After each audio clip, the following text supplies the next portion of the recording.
Good evening, everybody. I'm Aarti. I'm an engineering student. I believe that most religions are just a set of beliefs. Hinduism is a belief, Islam is a belief, Christianity is a belief. And most major religions like the Islam or the Hinduism or the Christianity have been formed through ages. They have come past through a lot of ages.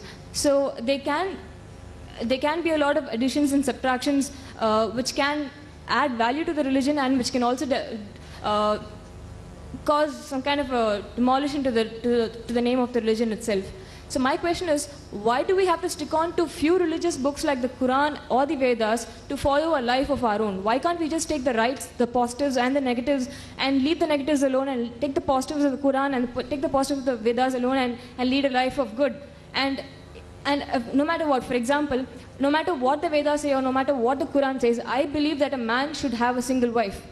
And I would definitely not agree upon the fact that the Vedas contain something like that or the Quran contains something like that. It is up to my conscience to leave off the negatives of however great a religious book might be and take the positives of the book alone. And why are we here to even discuss about why are we here to even discuss about the differences and similarities between the two great religions? Why can't we just take the positives of both religions and just lead a life of our own?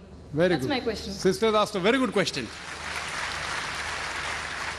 A very good question, a very relevant question. That why should we follow religion? Why Hinduism, why Islam, why Christianity? Why not follow the good things of all? And that's it. Finish. Who will decide what is good, what is bad?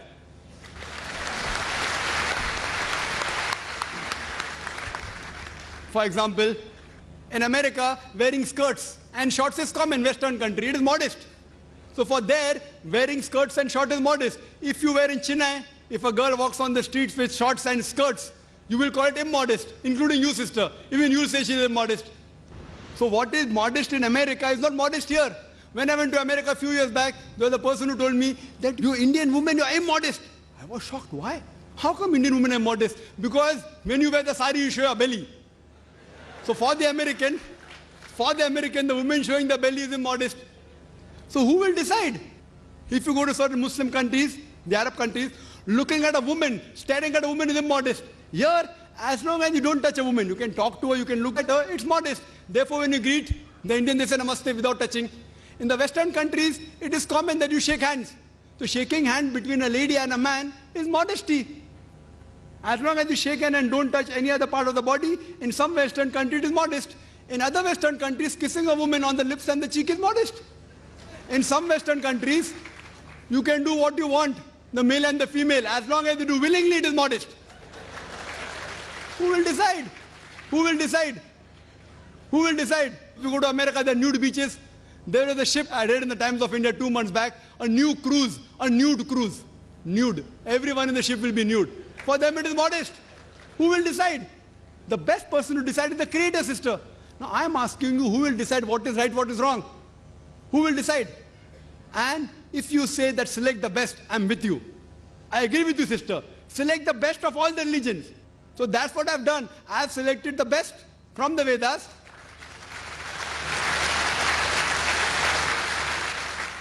But what is best is not best for you. That's the problem. I'll discuss that also. I challenge any human being to point out a single principle of Islam which is against humanity as a whole. Single.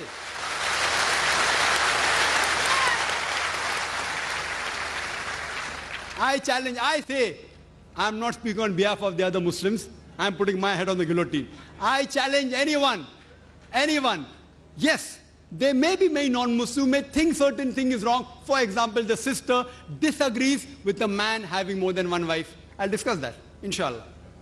After I give you the answer, you'll be convinced, inshallah, God willing. You'll be convinced. For example, if you ask a problem, 2 plus 2 is how much? If you don't know the answer, I'll give you the answer. Now, once you know the answer, you get convinced. So what do you have to discuss, sister? The things which you don't agree, you can come on the microphone and tell me, I am just a student. I'll try my level best with Allah's help to try and reply. Now, though the Vedas say you can marry more than one wife, the Christian Bible says, the Quran says. Now, you don't believe in all of them, no problem. Let's talk about logic. Sister, do you know, by nature, male and female are born in equal proportion?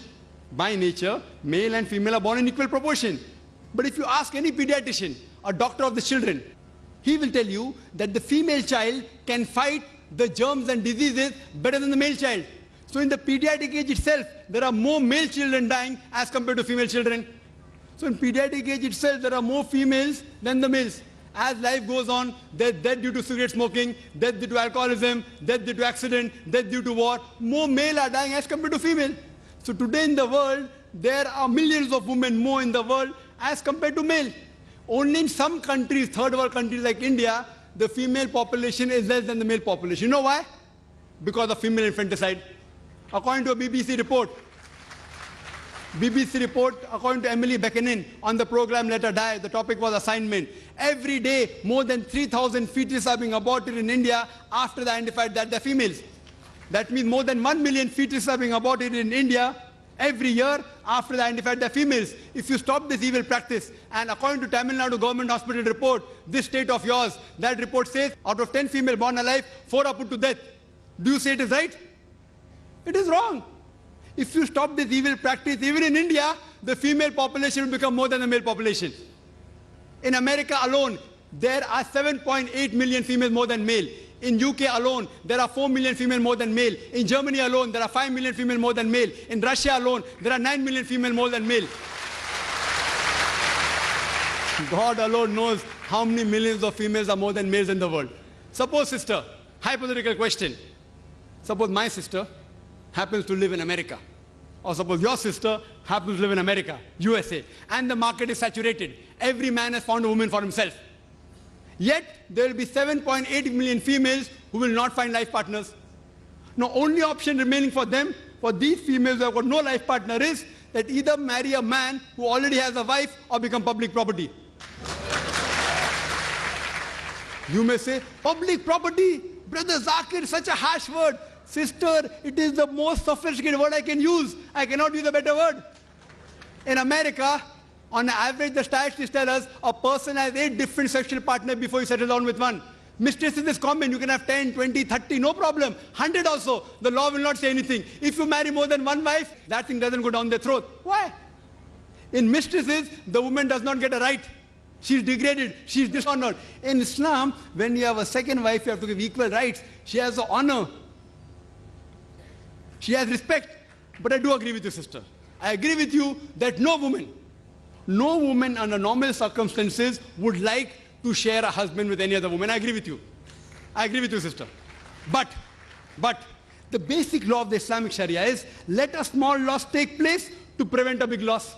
Means let a small loss take place to prevent a big loss. So all the Muslim women who know that there are millions of women, if they would not allow their husband to have more than one wife, they will become public property. They say, we would not mind sharing a husband to prevent our other sisters to become public property.